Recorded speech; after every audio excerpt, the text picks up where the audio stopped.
Hello, Mike Radin, Senior Sales Engineer at Cavallo. In this video, I want to showcase some of our new functionality in our configurator module that allows for the configuration of kits and packages. So let's just jump right in. I'm going to go ahead and pull up a customer so I can create an order and start adding some of those configured kits and package items to that order. Choose West Central Distributor here, create a new order. And now I can go ahead and add one of those line items. One of my package configurations is for a Husky workbench. I go ahead and tab or hit enter after adding that line item.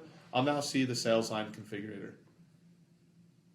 The workbench is a required field while the others are optional. So I could just choose to add one of these colored workbenches, and that could be my whole package. I'm going to go ahead and choose the red one, which we do support adding the pictures for visual cues.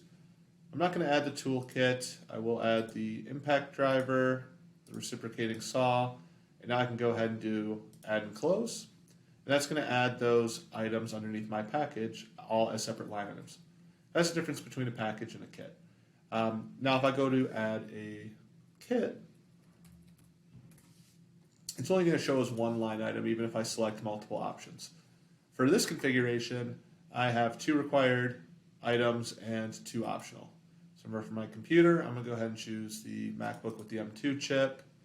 I'll go ahead and choose 128 gigabyte iPhone, and then we'll add AirPods as well.